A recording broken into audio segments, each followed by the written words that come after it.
Buenos días a todos.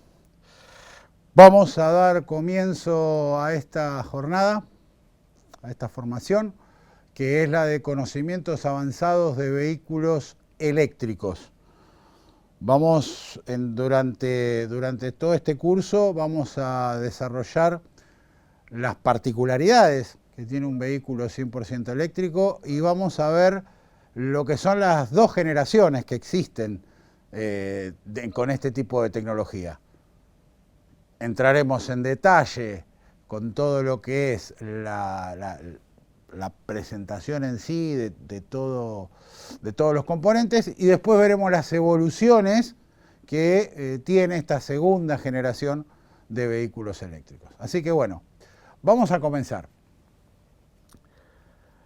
En principio, haciendo un poquito de introducción, ¿no? Un poquito de historia, los vehículos eléctricos no aparecieron ahora, o sea, ya hace bastante tiempo que existen.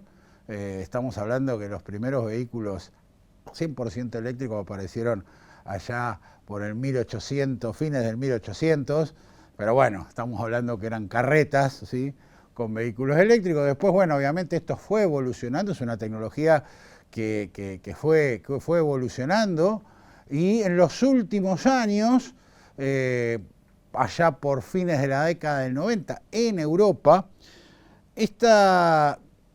lo que era el vehículo eléctrico en sí, más que nada estaba destinado a vehículos utilitarios, ¿sí?, y principalmente a grandes flotas de vehículos, ¿sí? El tema principal pasaba de que era una adaptación de un vehículo convencional con motor térmico para la utilización de la energía eléctrica. Entonces, por ejemplo, la C15 o mismo las versiones estas de Saxo y de 106, que eran, si bien eran autos, pero eran las versiones Enterprise, así se denominaban, que no tenían asiento trasero, por ejemplo, eran todo carga, la parte trasera. El problema que tenían esos vehículos era el tamaño que ocupaban las baterías, o sea, nos quitaba capacidad de carga porque, por ejemplo, todo el piso de la caja de carga era todo baterías. Entonces, teníamos un peso importante y perdíamos capacidad de carga porque las baterías ocupaban lugar. Ya después empiezan a aparecer distintos vehículos como el Guion o el Meari, ¿sí?, que eran concept, pero vehículos eléctricos ya para el mercado masivo, pero eran de segmentos de nicho, ¿no? Muy pequeñas producciones. Y en el 2019, ahí es donde aparece esta nueva concepción de vehículo 100% eléctrico, donde los primeros que aparecieron, por ejemplo, para el antiguo grupo PSA, era el 208, el e-Corsa o el DS3 Crossback Items. La razón de por qué no solamente el grupo Stellantis, todas las terminales ofrecen dentro de su gama de productos vehículos eléctricos, y en este caso 100% eléctricos, es por un tema de cumplir con las normas anticontaminación. ¿Qué pasa? Hasta el 31 de diciembre del año 2019 teníamos en vigencia la norma Euro 6.2b. Esa norma exigía que el promedio de emisiones de CO2 de todos los vehículos fabricados por una terminal esté por debajo de los 130 gramos por kilómetro recorrido, en promedio. ¿Qué pasó? A partir del 1 de enero del 2020 entró en vigencia la norma Euro 6.3b, que bajó ese límite de 130 a 95 gramos por kilómetro. Entonces, por más exacto, por más fino, por más restringido, el término que quieran ponerle, que sea el sistema de inyección, es muy difícil llegar a ese valor. Si hacemos un pequeño esquema, ¿sí? Estamos que los vehículos diésel están un poquito por encima de la emisión de CO2, estamos aproximadamente en 100, 102 gramos por kilómetro recorrido. Un vehículo gasolina está arriba de los 120 gramos por kilómetro. Pero ¿qué pasa? Un vehículo 100% eléctrico, la emisión es cero, porque obviamente no tenemos un motor térmico, entonces se entiende que las emisiones de CO2 no existen. Y en un vehículo híbrido recargable, como la concepción es que mientras que tenga carga en las baterías, priorizo el funcionamiento en modo eléctrico, y el motor térmico lo tengo para ayudar a este motor eléctrico, o a estos motores eléctricos, dependiendo la configuración del vehículo, se calcula que un vehículo híbrido enchufable emite aproximadamente un 20% de lo que emitiría el mismo vehículo 100% térmico. Entonces, cuando metemos eso en el promedio, nos tira el promedio para abajo. ¿Qué es lo que necesitamos? Porque la norma dice, en promedio, todos los vehículos producidos por una terminal tienen que estar por debajo de los 95 gramos. Esa es la razón principal por la cual todas las terminales ahora ofrecen en su gama de productos un vehículo eléctrico o varios vehículos eléctricos. Después, por otro lado, está la competencia de las marcas chinas, ¿sí? Donde tienen mucha demanda, mucha oferta, mejor dicho, de vehículos eléctricos, pero viene por ahí, sencillamente viene por ahí. Si hacemos un poquito de historia de cómo evolucionó y cómo está evolucionando este parque, si se fijan ahí en el gráfico, en el 2013, ¿sí? Estábamos en un parque de vehículos eléctricos en Europa, esto es medido en Europa, ¿no? Un parque de vehículos eléctricos que oscilaba los 280, 300.000 vehículos. Estos datos son a fines del 2019, ¿no? Pero se calculaba a fines del 2019, en la época que se hizo este gráfico, que íbamos a estar cerca de los 3 millones de autos. O sea, estamos hablando de que en 6 años se multiplicó por 10 el parque. O sea, fue un aumento exponencial. Y les puedo decir que en Europa, a fines del año pasado, a fines de 2024, ya el parque estaba arriba de los 10 millones de autos. Parque circulante a 3 años, ¿no? Estamos hablando. Pero arriba de los 10 millones de autos. O sea, fíjense cómo pasamos en poquito más de 10 años de 300.000 a 10 millones. ¿Sí? Aumentó bastante. Y acá en la región también está aumentando porque están empezando a aparecer, si bien, y aquí en Argentina, y por el lado del grupo Stellantis, aparecieron o se priorizaron el vehículo híbrido, pero estamos para comercializar, y de hecho en Argentina pocas, pero se comercializaron en 2008, 100% eléctricas, ¿sí? Y el año que viene ya vamos a traer y se va a comercializar también la 2008, y en la región estamos, por ejemplo, con el Corsa eléctrico, ¿sí?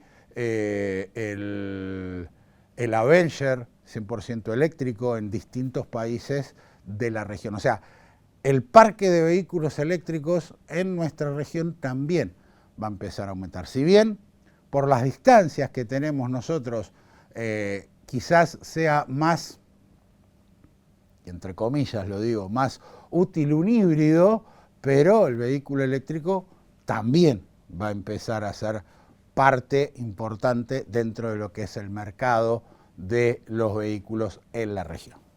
Para hacer un poquito de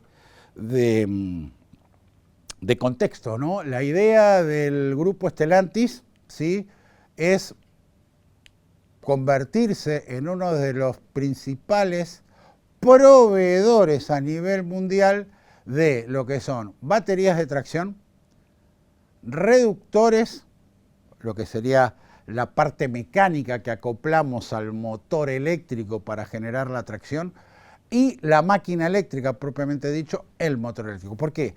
Porque el grupo Stellantis ha hecho su propio desarrollo de baterías, reductores y máquinas eléctricas. Después, obviamente, la producción de estas piezas, o de alguna de estas, como por ejemplo las baterías y las máquinas eléctricas, están canalizadas a través de un proveedor, pero el desarrollo es de Stellantis. Y los reductores los fabrica Stellantis en sus propias plantas y se los vende a otras terminales.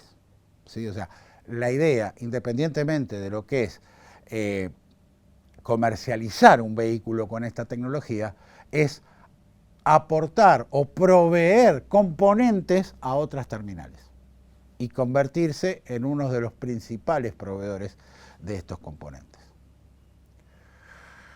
Bien, si vamos ya específicamente a las características que vamos a encontrar en los vehículos 100% eléctricos de Stellantis, ¿sí? Bueno, tenemos principalmente el motor eléctrico, es un motor sincrónico de imanes permanentes, o sea, no tenemos escobillas. La potencia que erogan estos motores, por lo menos en esta primera generación de vehículos eléctricos, después veremos las evoluciones con la segunda generación, vamos a tener 136 caballos, un par motor de 260 Nm, ¿sí? Las baterías, la tecnología de las baterías es de iones de litio, ¿sí? Y la capacidad de estas baterías son de 50 amperios. Esta primera generación de vehículos eléctricos la encontramos en lo que es, como decíamos al principio, 208, o sea, el i208, el i-Corsa o el DS3 i-Tense, el eléctrico. Bien, hay que aclarar un tema particular con la plataforma en la cual se producen estos vehículos. Nosotros sabemos bien que dentro de lo que son los vehículos principalmente de las marcas XP, pero también cuando digo marcas XP estamos hablando de Peugeot, Citroën, DS y Opel, ¿sí? Pero también hay vehículos de marca Fiat, ¿sí? Como por ejemplo el Fiat 600, que están trabajados sobre esta plataforma CMP o Common Modular Platform, es lo que quiere decir la sigla, o plataforma común modular. ¿Qué pasa? Cuando se diseñó, cuando se empezó a tirar las primeras líneas en los tableros de diseño de esta nueva plataforma, ya se concebió para un vehículo multienergía. O sea, no solamente para un vehículo con motor térmico, nafta o diésel, sino también para un vehículo eléctrico o para un vehículo híbrido.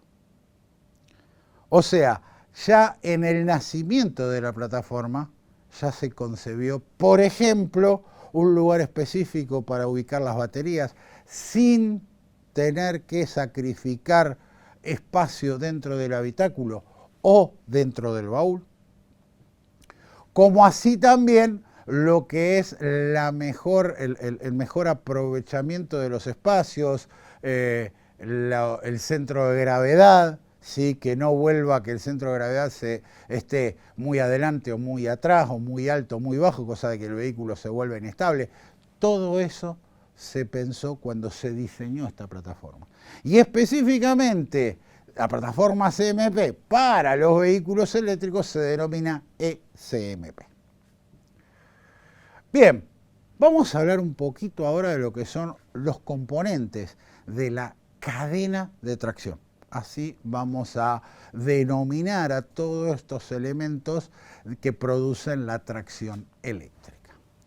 Bien, lo primero que tenemos que aclarar y decir, esto, los que ya hicieron las formaciones de lo que es el vehículo, tanto el híbrido enchufable como el híbrido no enchufable, o sea, el PHEV o el MHEV, o mismo el curso de seguridad para intervenir sobre vehículos eléctricos, esta diapositiva ya la vieron y todo el contexto que viene asociado a esta diapositiva ya la escucharon, pero como siempre decimos, lo que no entra por racionamiento entra por repetición y vamos a repetirlo hasta el hartazgo. Un vehículo eléctrico no es una tecnología a la cual estamos acostumbrados a trabajar.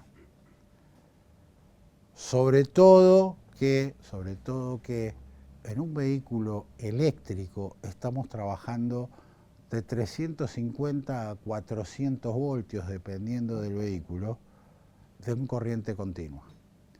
Para que se den una idea, un desfibrilador cardíaco trabaja con 48 voltios y 10 miliamperes. Y con ese voltaje, esa intensidad, o sea, con esa potencia eléctrica, nosotros paramos o arrancamos un corazón. Imagínense lo que puede hacer 350 voltios y hasta 90 amperes de consumo circulando por nuestro cuerpo. Esto suena medio apocalíptico, pero los únicos que lo van a llorar son sus familiares.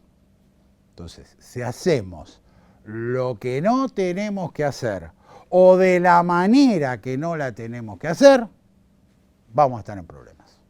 Si nosotros vamos a hacer una intervención sobre alguno de los elementos de la cadena de tracción, tenemos las condiciones de seguridad presentes, los elementos de protección personal, hacer todas las operaciones para quitar la tensión del vehículo, para poder trabajar con seguridad.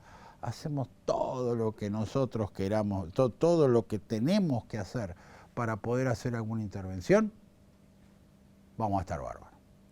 Ahora, si empieza, no pasa nada, total, cuando desconecto la batería de 12 voltios, la batería de alta tensión, no sale corriente. Sí, no debería. ¿Y si sale? Ahí es donde estamos con problemas. No me pongo los guantes, son incómodos para trabajar. Sí, son muy incómodos para trabajar. Pero los guantes es lo que me va a salvar la vida de un choque eléctrico. No me pongo los cubreguantes, porque si me pongo los guantes delante y los cubreguantes, después me transformo en un Playmobil, no puedo agarrar las herramientas. Sí, está bien, pero el cubreguante está para proteger el guante aislante, y si el guante aislante se corta, corro el riesgo de quedarme pegado. ¿Se entiende cuando yo digo lo que no tenemos que hacer o de la manera que no la tenemos que hacer? Si nosotros seguimos todas las normas de seguridad, que las vimos en la formación para poder trabajar sobre vehículos híbridos eléctricos, vamos a estar bien. De hecho, esta formación se va a complementar con un curso presencial, donde vamos a trabajar con un vehículo eléctrico y vamos a utilizar los elementos de protección, vamos a utilizar el herramental, así que ahí digamos que cerramos todo el círculo. Con respecto al herramental, obviamente el vehículo, la tracción es 100% eléctrica, pero va a tener una radio, un cierre centralizado, una luneta térmica, las luces, todos estos elementos que van a trabajar con 12 voltios. Para lo cual vamos a tener una batería de 12 voltios y una red de 12 voltios. Todos los controles a realizar en la red de 12 voltios son exactamente igual que en un vehículo térmico. Multímetro, tarjeta de medición del jackbox, pisa voltamperométrica. Perfecto. Ahora, en lo que es la alta tensión, me tengo que olvidar de esto y utilizar los elementos, o el herramental, mejor dicho, específico para poder trabajar en la red de alta tensión, que obviamente los vamos a ver en la formación presencial. ¿Qué es lo que nos vamos a encontrar a grandes rasgos en un vehículo 100% eléctrico? Bueno,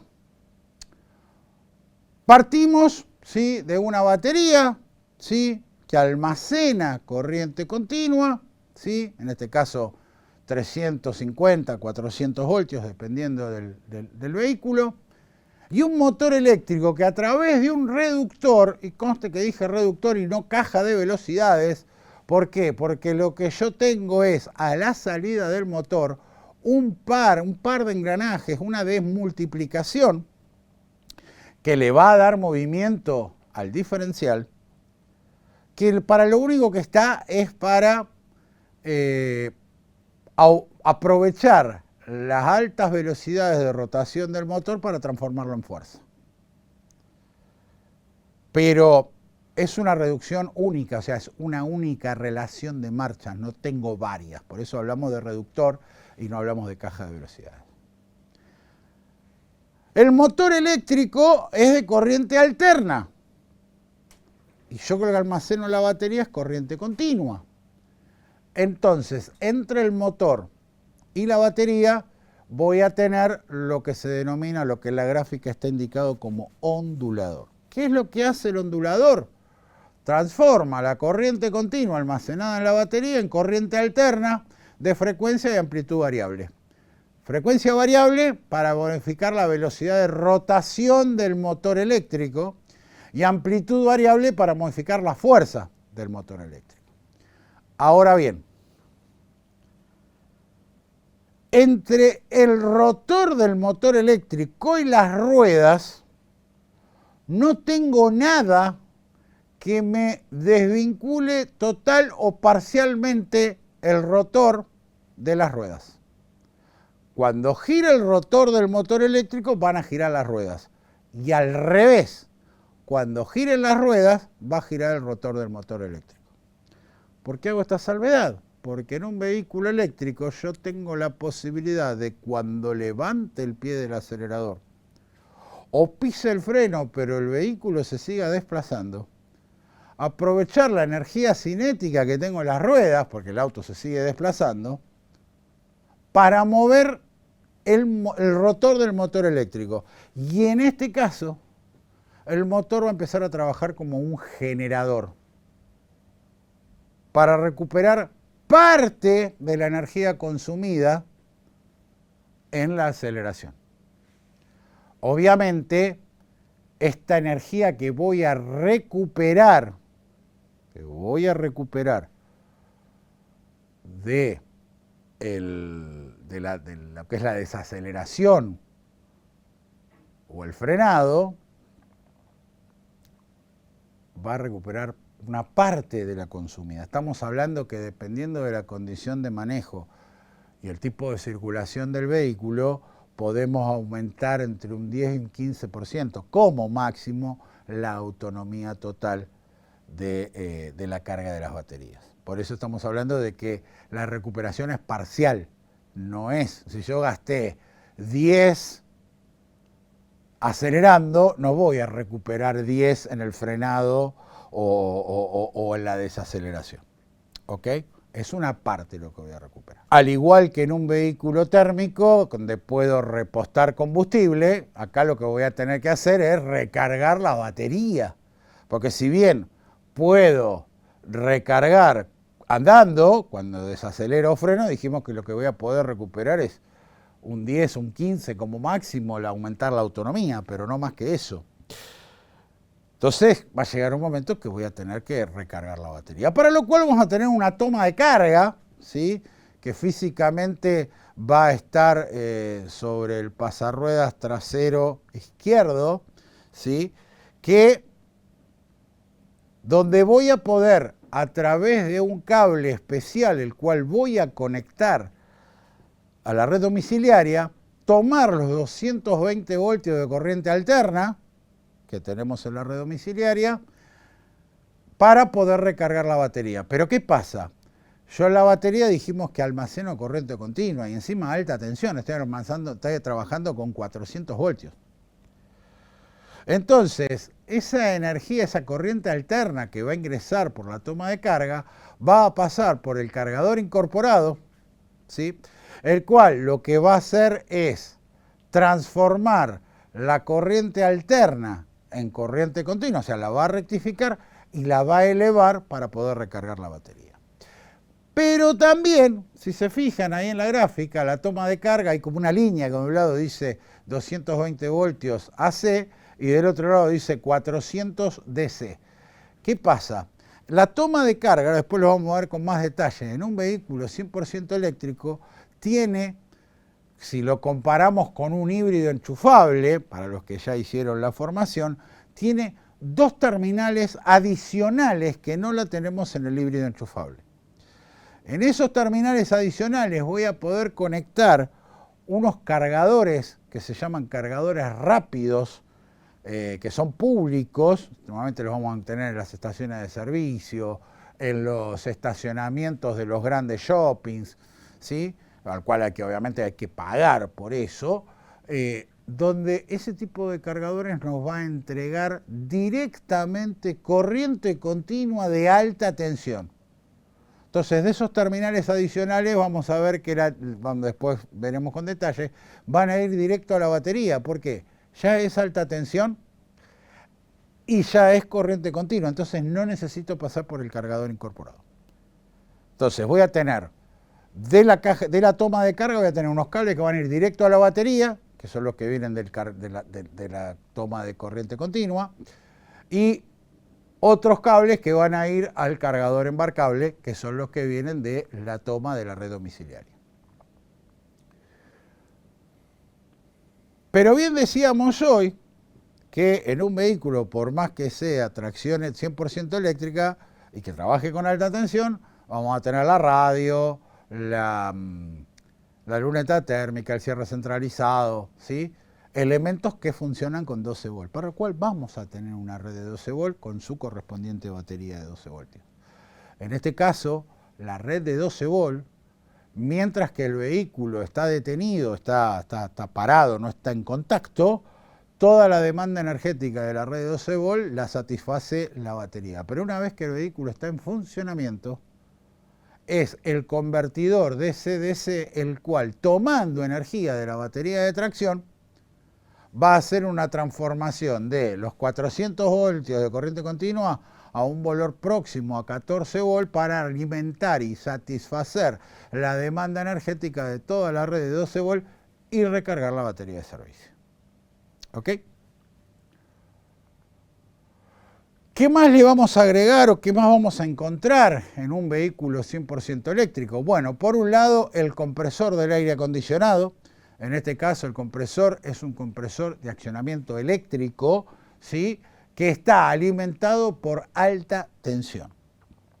Y también vamos a encontrar una resistencia de calentamiento, también alimentada por alta tensión, que lo que va a hacer es calentar el líquido refrigerante que va a ir al radiador del calefactor para poder, digamos, calefaccionar el habitáculo cuando yo tengo una demanda de calor, ¿no? Porque hace 5 grados afuera y quiero 17 o 18 dentro del habitáculo. Obviamente el líquido, la climatización va a funcionar muy similar al de un vehículo térmico. La diferencia es que no tengo los 100 grados del sistema de refrigeración del motor térmico para calentar el aire que va a ingresar al habitáculo. Bueno, en este caso, en principio decimos que lo hace la resistencia de calentamiento, esta resistencia del tipo CTP, coeficiente de temperatura negativo, pero después vamos a ver que hay una vuelta de tuerca más. O sea, tenemos la resistencia, pero después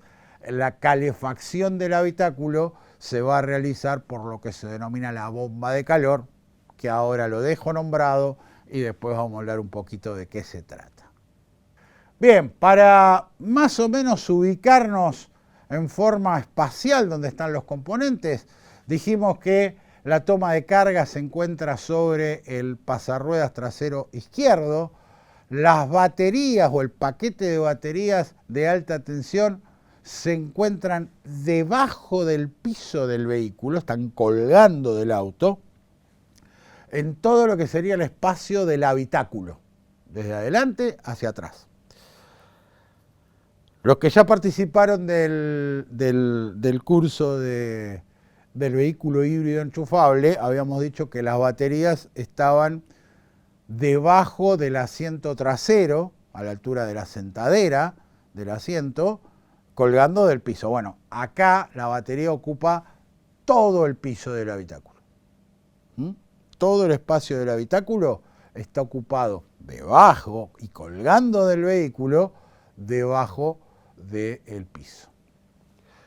Después, ya dentro de lo que es el vano motor, vamos a tener fijado al lateral del cajón de la batería de servicio, de la batería de 12 volts, vamos a tener el calculador que está denominado la central BCU, que es la supervisora o la central supervisora de la cadena de tracción. Y después, físicamente dentro del vano, vamos a tener a manera de torre el motor eléctrico con el reductor, el ondulador y el cargador embarcable, todo puesto uno arriba del otro. Todo esto dentro del vano motor. Para entrar en un detalle de las baterías o del paquete de baterías, normalmente las baterías están compuestas de celdas. Pensemos en las celdas como pequeñas pilas recargables. Obviamente que no tienen esa forma, pero es en cada una de las celdas es donde se va a almacenar la energía.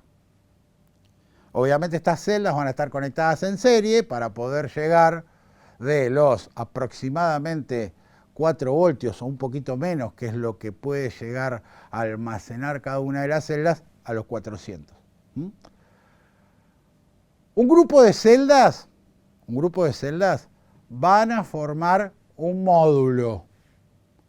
Y un grupo de módulos van a formar el paquete de batería.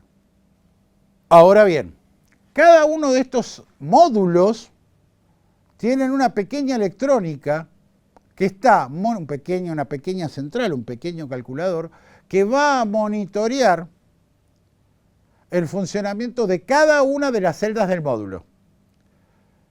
Si esta electrónica detecta que alguna celda tiene algún problema, principalmente que se puso en corto, para evitar que se descargue toda la batería, lo que va a hacer la electrónica es aislar todo el módulo del resto de la batería. A su vez, la electrónica, la central, el calculador de la batería, aparte de ser el encargado de que la energía salga de la batería al resto del auto, va a realizar el monitoreo de cada uno de los módulos. Entonces, si detecta que hay un problema en algún módulo, va a ser la central de la batería la que desconecte el módulo que tiene problema. O sea, tenemos un doble control. El control de la celda a través de la electrónica del módulo y el control del módulo a través de la electrónica de la batería. ¿Ok? La central de la batería también lo que va a hacer es monitorear la intensidad de corriente que está saliendo de la batería para actuar como disyuntor, al igual que un disyuntor de una casa. Nosotros normalmente el disyuntor lo tenemos asociado a una térmica, ¿sí? De 22, 30, de 26, 32 amperes, 38, la que tengamos dependiendo de la cantidad de artefactos eléctricos que tengamos que conectar a la red. ¿Qué pasa? La térmica, si la intensidad se pasa de un cierto valor, porque hay un cortocircuito, por ejemplo, corta el suministro de corriente a toda la instalación de la casa. Pero el disyuntor, ¿cómo trabaja? El disyuntor lo que hace está monitoreando la intensidad y si ve que la intensidad se dispara sin llegar al valor del corte de la térmica, pero aumenta mucho en un periodo muy corto de tiempo, ahí salta el disyuntor antes de saltar la térmica. Bueno, esa función de disyunción la hace el calculador de la batería. Está monitoreando constantemente la intensidad de corriente que está saliendo de la batería. Si en algún momento ve que la intensidad se dispara, o sea, aumenta mucho en un periodo muy corto de tiempo, abre unos relés internos que tiene la batería, que son los que van a provocar la salida de corriente de la batería hacia la red. ¿Ok? Estos relés, que están internos dentro de la batería, están comandados por el propio calculador de la batería. ¿De qué depende? ¿De qué depende la capacidad o la energía que me puede entregar a mí la batería? Bueno, principalmente del estado de carga, que tan cargada o descargada esté, la temperatura de la batería y la vida útil o el tiempo, la edad que tenga la batería. Normalmente la batería por mantenimiento se debería sustituir, y lo digo entre comillas y es muy potencial, a los 10 años. La batería, los sucesivos ciclos de carga y descarga la van agotando, como pasa con una batería de 12 voltios. El proveedor de la batería, fabricante de la batería, si bien dijimos que es un desarrollo del antiguo grupo PSA o grupo Stellantis, la producción la hacemos a través de un proveedor externo. Este proveedor nos asegura que al cabo de 8 años de uso del vehículo, la batería como mínimo nos va a entregar un 75%.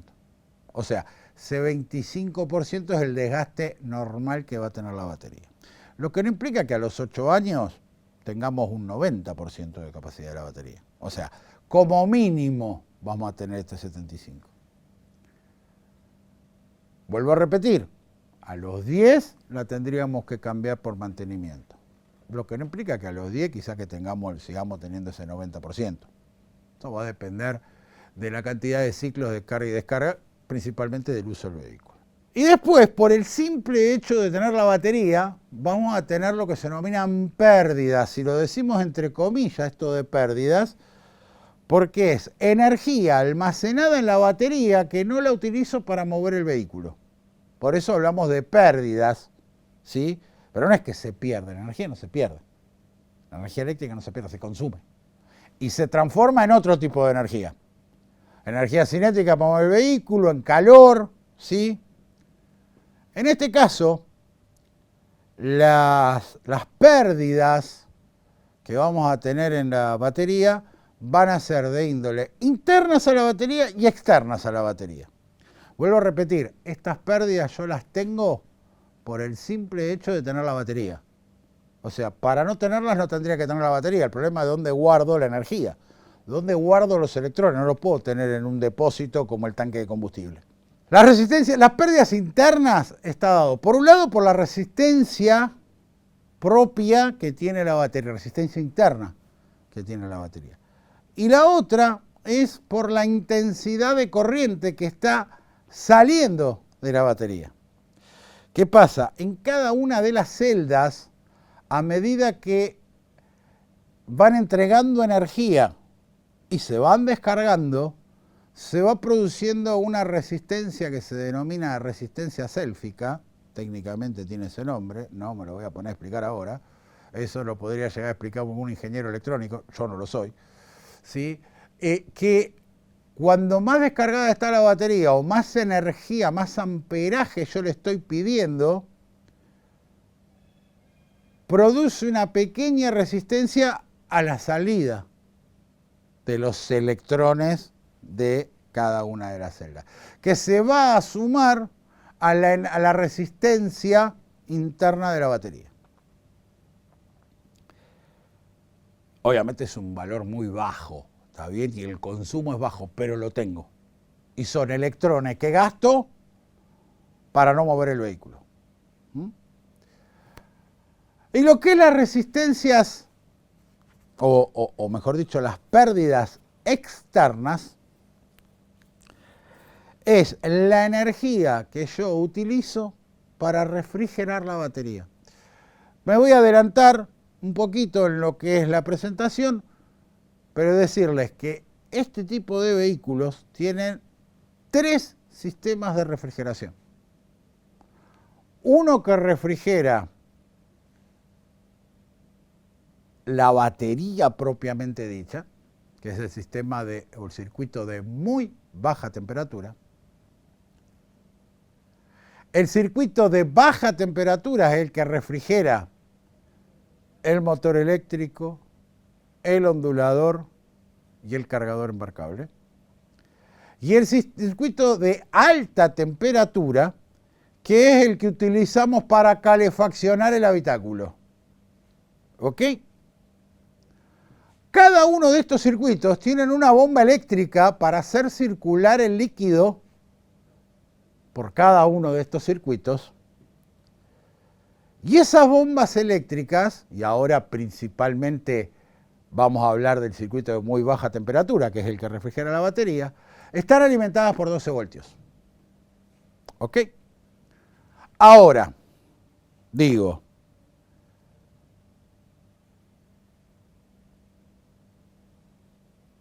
¿quién alimenta la red de 12 volt cuando el vehículo está en funcionamiento? Habíamos dicho que lo hace el convertidor DC-DC, que tomando energía de la batería de tracción, va a hacer la transformación de 400 a un valor próximo a 14 voltios para alimentar o satisfacer la demanda energética de toda la red de servicio. Entonces, ese electrón que yo tenía en la batería de tracción, lo voy a usar para mover la bombita eléctrica que me va a mover el líquido refrigerante para enfriar la batería. Y no lo voy a usar para mover las ruedas. Por eso es pérdida, entre comillas, pérdida externa. ¿Ok? A grandes rasgos, acá tenemos una imagen de lo que sería la batería desmontada del vehículo y sin su carcasa, para que más o menos tengan una idea. Son 18 módulos, ¿se acuerdan que los módulos habíamos hecho son un conjunto de celdas? ¿Sí? El peso aproximado de esta batería es de 350 kilos. Guarda que bajar una batería de estos se necesita una herramental especial que se denomina mesa elevadora, que pesa la mesa sola, pesa cerca de 100 kilos. O sea que cuando yo tengo que mover esa mesa, es una mesa con carritos, es un carro que tiene en forma hidráulica, levanta una plataforma, donde ahí hago descansar la batería cuando la voy a desmontar del vehículo. El problema es que dentro del equipamiento que tengo que tener en el taller para poder realizar una operación sobre los elementos de la cadena de tracción, equipamiento que solamente va a estar disponible en aquellos concesionarios que sean eExpert Center, el elevador que tenemos que utilizar tiene que ser un elevador de 2 columnas, donde la comunicación entre las torres o entre las columnas sea por arriba y no por abajo. Normalmente los elevadores de 2 columnas, principalmente los que son por cables, ¿sí? Por debajo, entre medio de las columnas, tenemos una chapa por donde pasan los cables que van de una torre a la otra. ¿Se imaginan que si tengo que pasar por arriba de esa chapa, que tiene una cierta elevación, con la mesa que de por sí pesa 100 kilos, más los 350 kilos de la batería, no hay Cristo que lo haga pasar? Entre 8 vamos a tener que tirar del carrito para poder pasar por arriba de esa chapa que tenemos en el elevador. Por eso la prescripción en este caso es la utilización de un elevador de 2 columnas donde la comunicación sea por arriba y no haya nada abajo. El piso libre, entonces yo puedo entrar y salir con el carro sin mayores inconvenientes.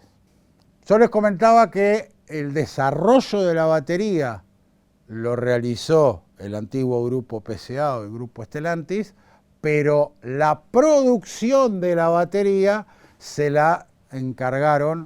fue encargada a un proveedor. En este caso, este proveedor es LG, ¿sí? El proveedor, la batería, la tecnología es iones de litio, la capacidad dijimos 50 kilowatts, y la tensión nominal con la cual vamos a estar trabajando oscila alrededor de los 400 voltios cuando la batería está completamente cargada. Obviamente, como vimos para los que ya participaron de la formación de los vehículos híbridos enchufables, vamos a tener un corte de corriente, y lo digo con muchas comillas, que va a ser este conector que se denomina eService Plug, que físicamente se encuentra sobre el parallamas desde el medio hacia un poquito hacia la derecha, ¿sí?, del vano motor, que es para poner en seguridad el vehículo, ¿sí? Un primer paso o un corte rápido de corriente sería abrir este switch, ¿sí?, que obviamente hay que hacer otros pasos más para lo que es la puesta en consignación, así se denomina, para poder quitar la tensión. Pero bueno, un primer corte de corriente lo tenemos ahí dentro del vano motor. Bien, el calculador de supervisión de la cadena de tracción va a estar monitoreando el funcionamiento de todos los componentes: batería, ondulador, cargador embarcable, ¿sí? Todos estos, la misma toma de carga, que también tiene una electrónica, todos los calculadores o todas las electrónicas, todas las centrales de cada uno de estos elementos van a estar monitoreados por este calculador de supervisión de la cadena de tracción, que dijimos físicamente lo tenemos al costado fijado al cajón de la batería, en el lateral del cajón de la batería de servicio. En el caso de los componentes, dijimos dentro del vano motor, vamos a tener una especie de torre, donde tenemos debajo de todo el motor con el reductor, sobre el motor vamos a tener el ondulador, y sobre el ondulador el cargador embarcable. Obviamente todos estos elementos tienen conexiones entre ellos internas, y todo lo que es la llegada de alta tensión y salida a los diferentes elementos externos, entre comillas, como por ejemplo el compresor de climatización y la resistencia de calentamiento, lo tenemos en la parte superior, ahí donde dice caja de conexiones. Ahí donde nos van a llegar todos los cables, la tensión que viene de la batería, la que sale al compresor o a la resistencia. Y dentro de esa caja de conexiones después vamos a ver también que vamos a tener una serie de fusibles, ¿sí?, que son para proteger los diferentes circuitos de alta tensión. Son fusibles particulares, no son los fusibles que encontramos en una BCI o en una caja fusiblera. Cargador incorporado. En este caso, el cargador incorporado, si bien habla de que tiene dos funciones, es porque son dos electrónicas distintas. Tenemos el cargador incorporado y el convertidor DC-DC.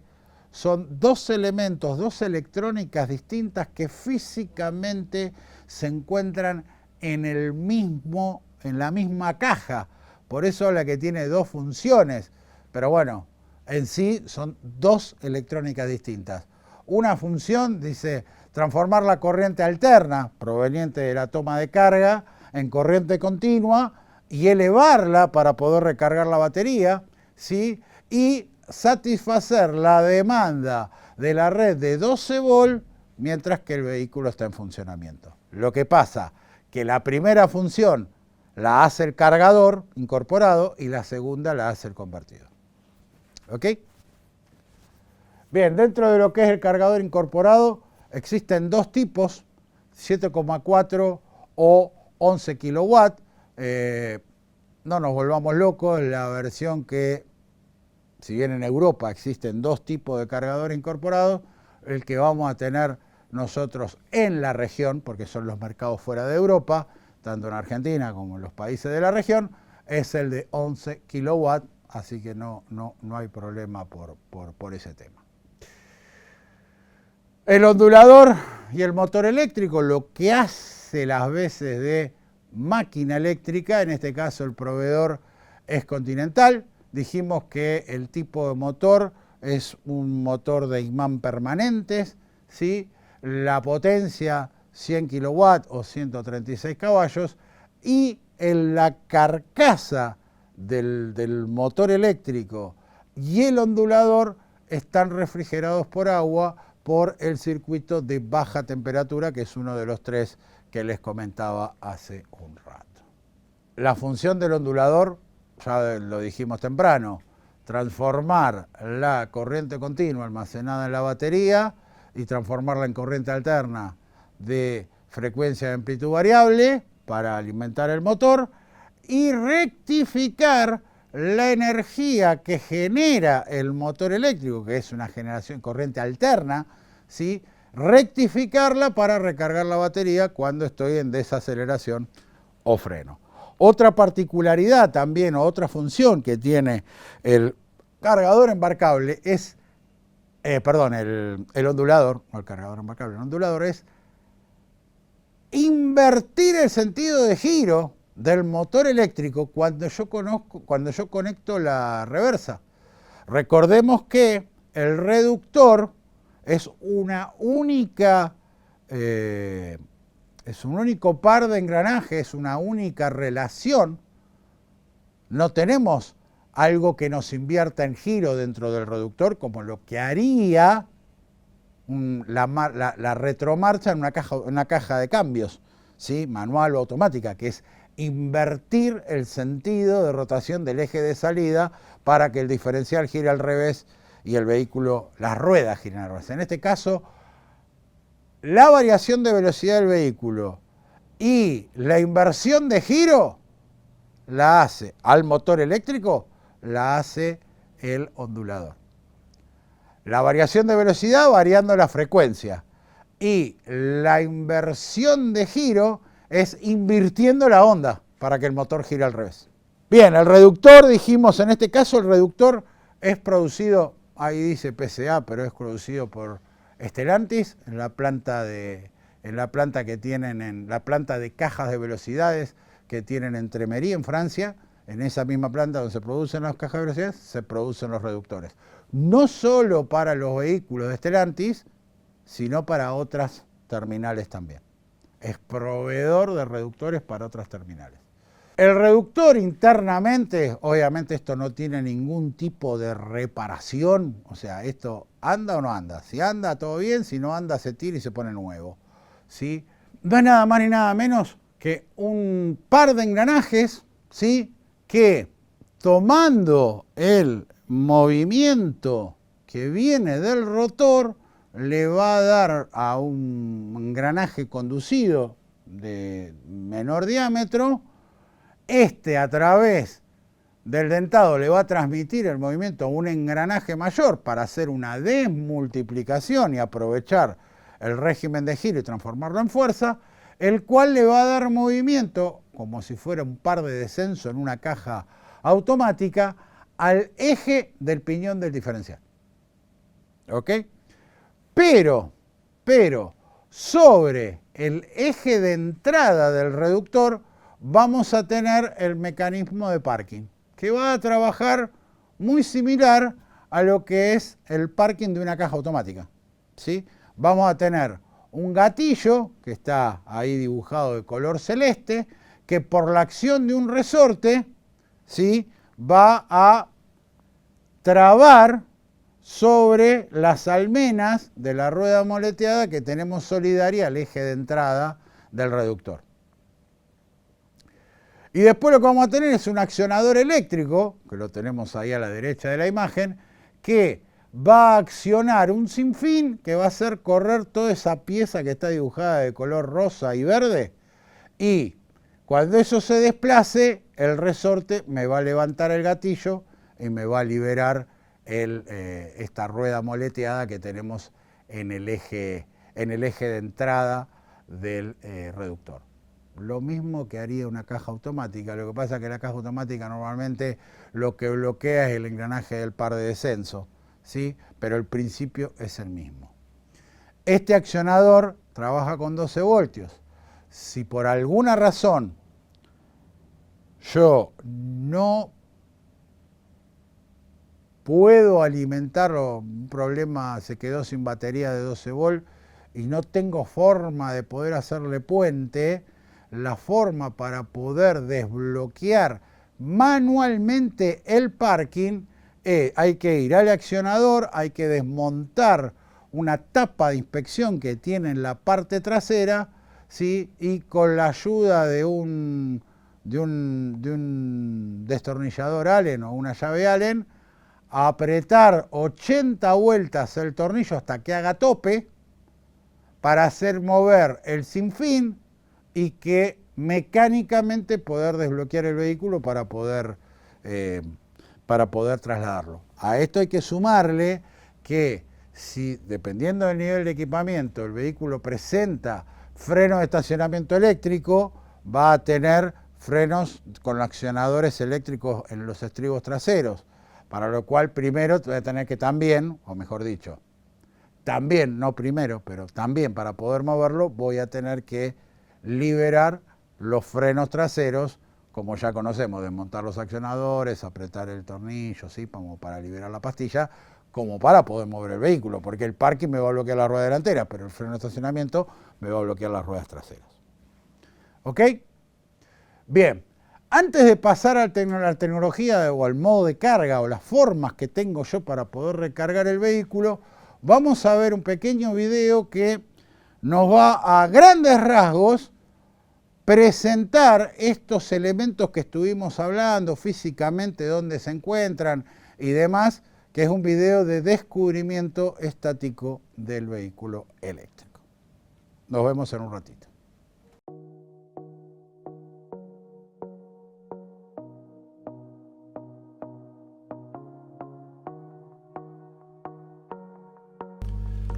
Descubrimiento estático de un vehículo eléctrico.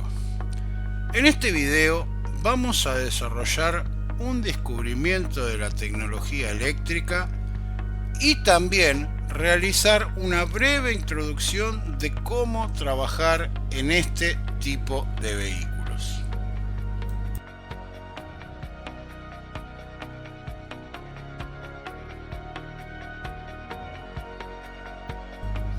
Lo primero que vamos a hacer es ver qué informaciones tenemos disponibles en el Service Box. En líneas generales, la búsqueda de información no difiere mucho de la que utilizamos para un vehículo térmico. Para realizar la preparación del vehículo nuevo, existe un método, el E3 B7011 B corta P0, preparación vehículo nuevo, preparación vehículos eléctricos. En este se explica las condiciones generales a tener en cuenta para todos los vehículos 100% eléctricos. Pero también tenemos las específicas por modelo, como por ejemplo el documento E3B7013 7P0, que es para un i208, donde se detalla un checklist de las operaciones a realizar. También tenemos información que nos puede ayudar, como los boletines de organización, donde nos va a dar varias informaciones con respecto a la cadena de tracción, baterías, componentes, etc. Ok, veamos el vehículo. Bajo el capot comenzaremos diciendo que en la parte izquierda del vano motor tenemos la matriz de relé y fusibles del motor, que es similar a la de un vehículo térmico, ya que este presenta también la arquitectura multiplexada 2010 Eco R3. Después podemos ver la batería de servicio. Sobre esta se encuentra el switch, cuya función es supervisar el estado y funcionamiento de la batería y eventualmente desconectarla en ciertas condiciones de la red de 12 voltios. Al costado de la batería tenemos el calculador de control de la unidad eléctrica, o BCU, con dos conectores, uno de 70 y otro de 120 vías. Siguiendo hacia la derecha del vano motor, tendremos la bomba de vacío eléctrica y el bidón de expansión del circuito de refrigeración. Si vemos la parte central, tenemos los elementos de la unidad eléctrica.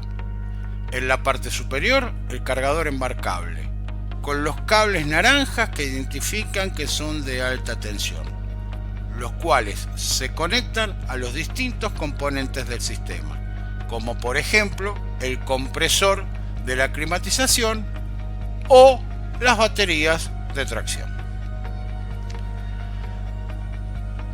Aquí tenemos un nuevo componente que es muy importante: el conector de servicio, que se utiliza para la puesta en consignación del vehículo o lo que se denomina el procedimiento de fuera de tensión.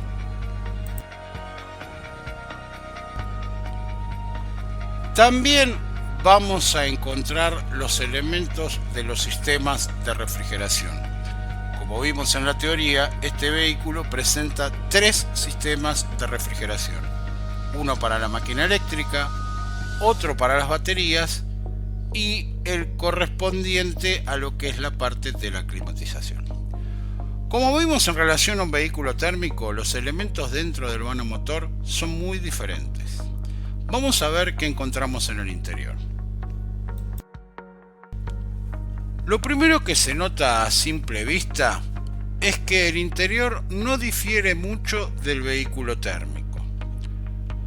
Lo que se puede considerar una diferencia es que esta unidad no posee una caja de velocidades como tal, sino un reductor que se comanda con el mismo dispositivo que el de una caja de velocidades automática y trabaja bajo los mismos principios. Lo que notamos en este tipo de palanca monoestable es la existencia de la letra B, que se utiliza para activar la función modo regenerativo. Estando en modo drive, accionamos la palanca hacia atrás como para poder activarlo.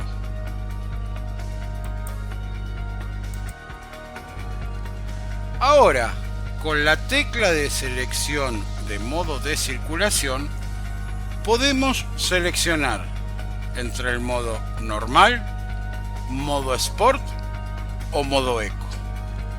Obviamente, estos diferentes modos de funcionamiento generarán distintos consumos de carga de la batería. En modo Eco se entregará a la máquina eléctrica menos energía de las baterías de tracción para aumentar la autonomía. Estas son las 3 posibilidades de funcionamiento de un vehículo 100% eléctrico. Obviamente, dependiendo de la condición de circulación o de conducción, el cliente seleccionará entre los distintos modos de circulación. Cabe aclarar que tanto en el modo Eco, Sport o normal tenemos la posibilidad de poder activar el modo regenerativo con el fin de regenerar o recuperar la mayor cantidad posible de energía en las baterías. El botón indicado con el rayo nos permite acceder a las informaciones eléctricas en la pantalla multifunción, donde tenemos los menús flujo, estadísticas y carga. En la opción flujo se transmite o muestra, mejor dicho, cómo se transmite la energía de las baterías al motor eléctrico o viceversa dependiendo si estamos en aceleración o en frenado. En estadísticas nos indica el ritmo de consumo de las baterías. Obviamente esto dependerá de la forma de circulación. Y en carga podremos acceder a la configuración para la realización de la carga diferida. Configuramos la hora que queremos que comience y validamos. Posteriormente lo que tendremos que hacer es conectar la toma de carga a la wallbox o a la red domiciliaria y al vehículo y apretar el botón para activar la carga. Este procedimiento se utilizará normalmente en una casa. Ok, vamos a ver ahora la parte baja del vehículo. Aquí vamos a ver algunos de los componentes que ya habíamos nombrado cuando vimos el vano motor. Vemos el motor eléctrico, el reductor y el compresor de la climatización. Para una mejor visualización, hemos desmontado las protecciones inferiores del vehículo. Yendo hacia atrás, tenemos el área de las baterías. Y aquí, la toma de masa de las baterías. También podemos ver los cableados de alta tensión y las tuberías de refrigeración. Como el peso de las baterías asciende aproximadamente a 150 kilogramos, la carga sobre el eje trasero aumenta. Es por esta razón que el tren rodante posterior, que es de traviesa deformable, similar a un vehículo térmico, se le agrega una barra Panhard para mejorar la estabilidad. La aplicación de esta barra Panhard permite que los brazos de suspensión puedan ser más delgados, ya que ahora solo están solicitados a subir o bajar solamente y no a la estabilización del tren, o sea, a cargas verticales y no laterales. Esperamos que este video le haya sido de utilidad. Muchas gracias por su atención.